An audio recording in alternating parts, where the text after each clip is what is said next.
My name is Andy Burman. I'm Chief Executive of the British Dietetic Association.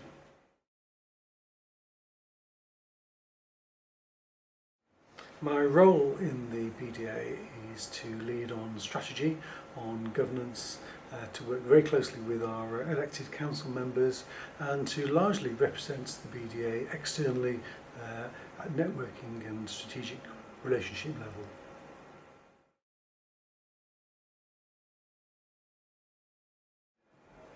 In my view, a lay member is somebody who comes from outside the profession, outside the professional association, so has no connection with the association and the membership themselves, but brings with them strategic knowledge, experience and expertise that allows them to act as an impartial individual who is able to challenge, to question, but add value to the decision making at a corporate level.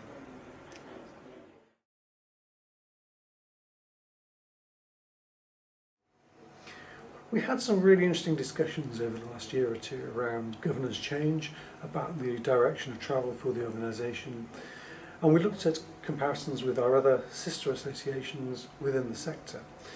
We looked at how they'd managed to encourage lay members to come on board, to contribute to their activities, their governance and their business strategy, and we decided that actually maybe the time was right for us to adopt a similar position. So that was the primary reason that we decided this was now the time for us to start thinking about recruiting our own lay member.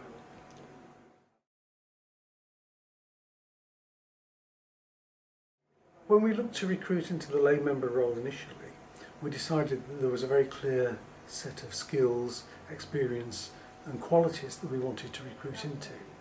However, what we didn't do at the time was map this against a particular set of skills following an audit of our existing directors.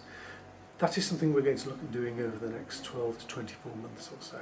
And if we decide to review the skills requirements, then we could well decide to recruit additional lay members in due course to fill any gaps that we've identified.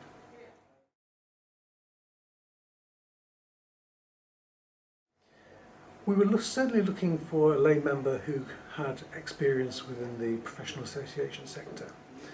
Ideally, because we work in the health sector, somebody who had an understanding and appreciation of the issues facing healthcare professionals. But in many ways to us, one of the key attributes was somebody who had demonstrated the ability to fit within the culture and the working environment of the council that we're recruiting for. So in many ways, while the skills, competencies and experience were absolutely vital, so was their ability to get on with and work with the existing directors around the table.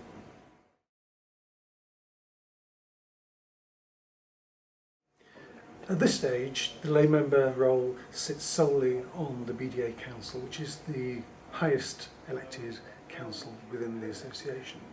But it is possible that in the future, if the role is a success, that we may roll this out into our other boards and committees.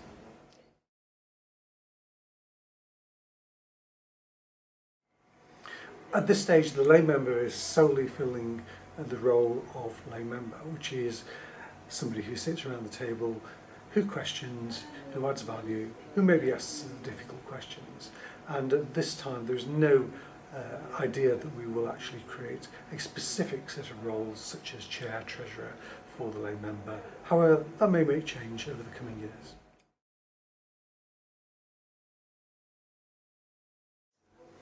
The lay member does not have voting rights at this stage because all of our council members are directors and are elected in accordance with our memorandum and articles of association. We anticipate, however, that if the lay member role is a success, we may well change our memorandum and articles of association, which may well mean that they become a director on an equal footing and therefore have a voting right.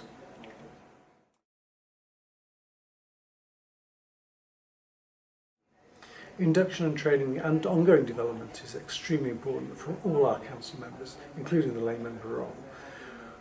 We've just completed our annual induction for all our newly elected council members, and that included our newly appointed lay member.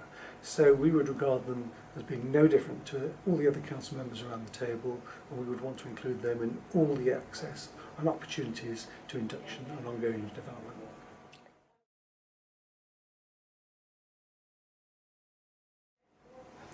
When we advertised the lay member role, we wanted to ensure that there was a certain amount of parity between our current existing directors around the council table. At the moment, we provide an element of backfill towards directors' employers to encourage employers to release directors on BD activity. And we decided to do exactly the same for the lay member. So we accord exactly the same stipend, the honorarium, to the lay member as we do to other council members.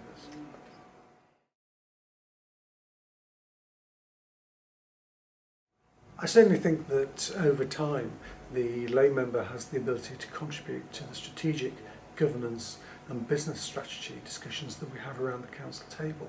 And one of the benefits that we want our lay member to bring is the ability to reflect on what the discussions may be around the council table, but also to reflect on what's going on in the outside world, which some of our council members clearly may not have the exposure to, whereas the lay member would certainly be able to add value to those discussions.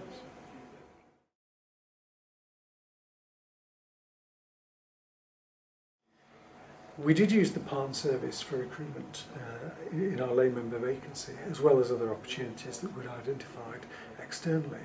And the quality of the applications we received overall was extremely high. But we were extremely pleased with the quality of applications received, particularly from PARN, through the lay member service, and we were delighted to appoint one of the lay members from the PARN candidates to the vacancy.